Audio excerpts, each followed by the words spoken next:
Hello, how are you today? I hope you're doing really well. I wanted to come on and talk to you about some ways to avoid overeating this holiday season because it's just a couple days away. We're so close to Thanksgiving now, and I'm sure there's a lot of prepping and preparing going on in your home where hopefully, you're able to get together with some friends and family. If not, there's always the wonderful world of technology, which myself and my family will be doing this holiday season as well. So we're still going to be eating this wonderful meal. So let's talk about some ways that we can actually avoid overeating the meal. So we tend to overeat and stuff ourselves, right? During the holiday season. It just kind of, it's like they go hand in hand. It kind of comes with it. And it's very common, but there's good news. The good news is that there are things that we can actually do to make our holidays much more enjoyable when it actually comes to all of our favorite foods. So in my work as an intuitive eating health coach, I have found that preparing and rehearsing are just two very concrete steps, that you can take to actually help you avoid overeating during the holidays. So I just want to mention, if you come on, let me know. I'd love to say hi to you. And also, if you have any questions too, please don't be shy. Pop them in the comments for me. So through my work with both men and women, over the years, they are most likely to overeat during the holidays for 3 reasons, okay? And the first one is that you tend to skip or kind of go lighter on your meals earlier on in the day to try to save up those calories for that big meal later on, right? And this seems to make sense, you would think. Eating less earlier on in the day means I can have more of those yummy holiday foods later. And of course, I'm telling you, the problem with planning this way is that it most often backfires on us because you probably feel like, oh, okay, when you get to wherever you're going for the holidays, and you get there, or even if you're just staying at home and all of this food, it's cooking and it's smelling so good, right? All of the aromas are starting to come out and they're filling the house and it smells really good. It just smells so delicious. And that makes you become so ravenous. It increases your hunger because first of all, you skimped a little bit earlier on. So you were purposely making yourself more hungry. Now you're smelling all these really delicious foods. So now you're getting that much more hungry, okay? And this is why it's going to backfire on you.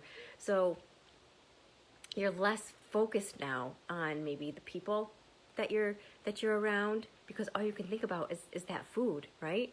And you're not worried about the company that's surrounding you. All you want is the food, and you want it now because it smells so good.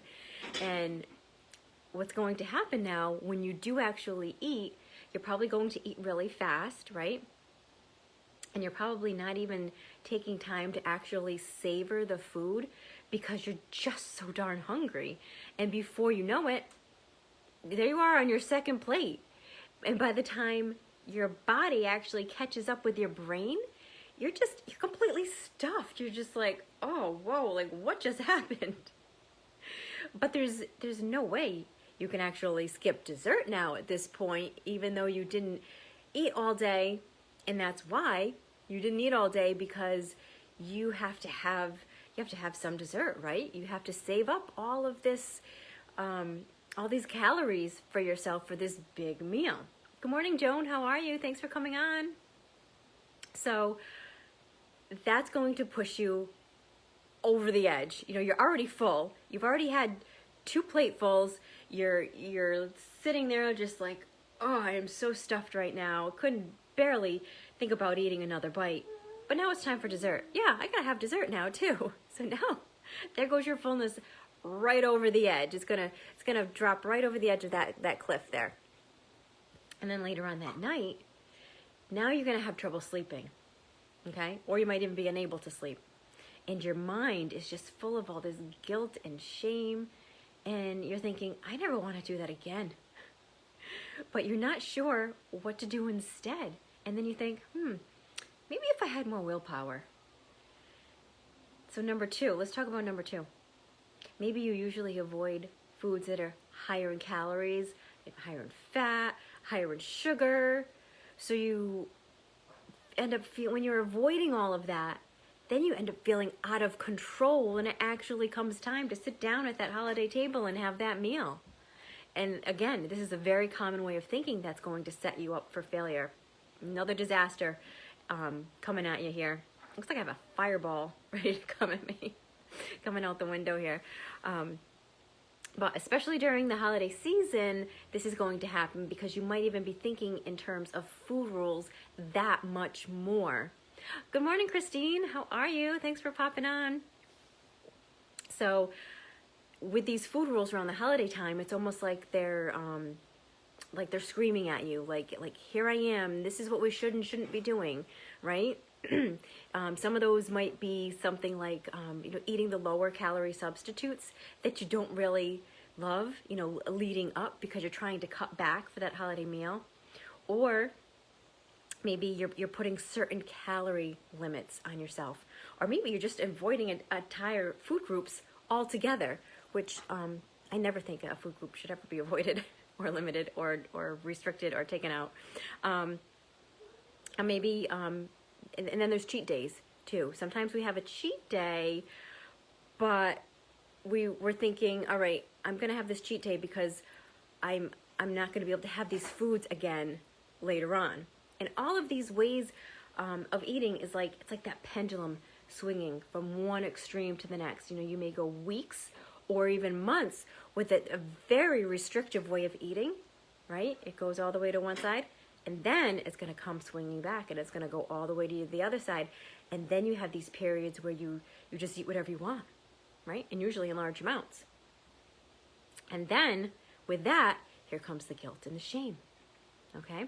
I have this beam of light coming at me. I'm sorry, the sun is coming right in, which is nice, but oh, there we go.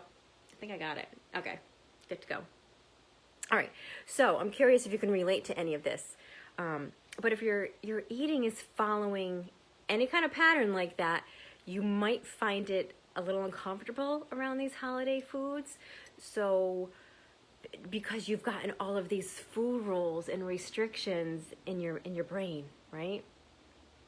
And that food police and all these shoulds and shouldn'ts going on. And that can get really frustrating for you.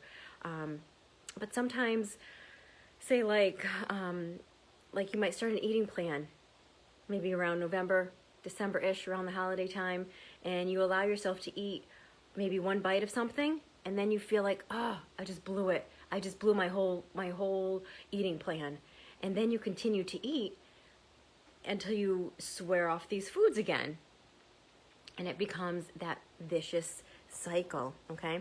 And you might think that you're giving yourself permission to eat these foods because you are eating them, but think about it this way.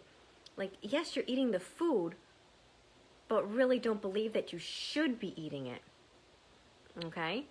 So that's the difference between giving yourself the full permission, because you're not sitting down and actually savoring it, possibly.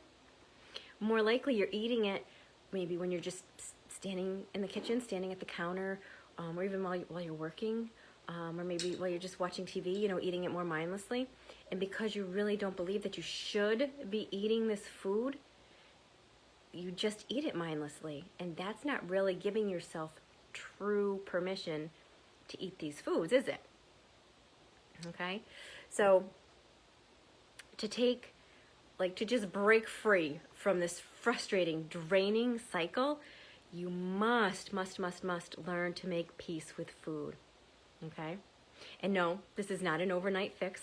It doesn't happen overnight. You can't snap your fingers and have it be done. It takes guidance and it takes practice.